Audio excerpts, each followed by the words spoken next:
lundi 20 mars 2023, peu avant la diffusion de la nouvelle saison de Mariés au premier regard, M6, Émilie qui a participé à l'édition 2021 a pris la parole sur les réseaux sociaux.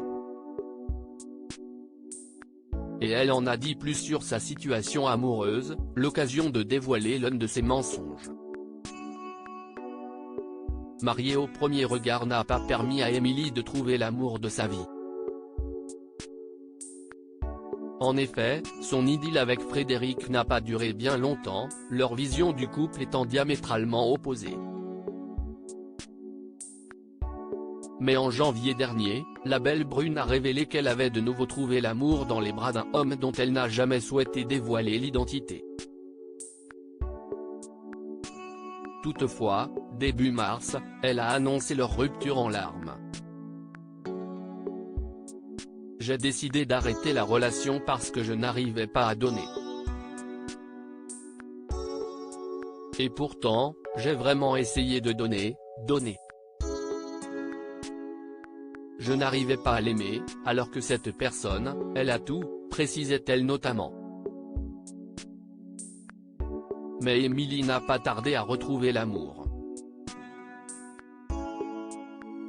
Dans des stories, effacées depuis mais repérées par Voici, elle a en effet révélé qu'elle n'était plus célibataire.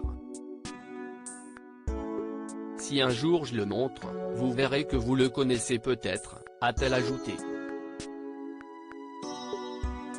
Il connaît très bien le monde des réseaux sociaux. Mais elle n'a pas souhaité en dire plus sur le sujet.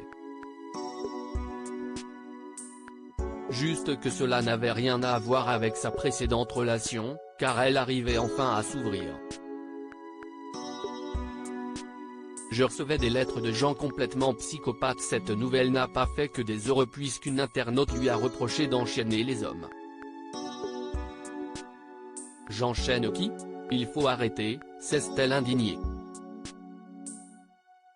Et de poursuivre, dans cette relation, qu'est-ce que vous savez de la personne avec qui j'étais? Est-ce que vous étiez dans mon lit avec moi? Est-ce que vous savez si on a dépassé le simple bisou? Peut-être que vous ne savez pas. Donc arrêtez de dire n'importe quoi, de dire que j'enchaîne. Je n'ai rien enchaîné du tout.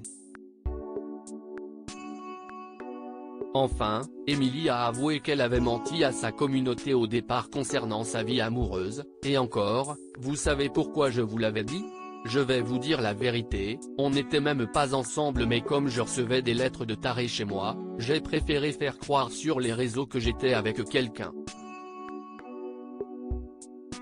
Je recevais des lettres de gens complètement psychopathes à mon domicile, des lettres d'amour qui étaient franchement un peu bizarres. Arrivé à un moment donné, c'était une façon de me protéger. Faut avouer, à moitié pardonner,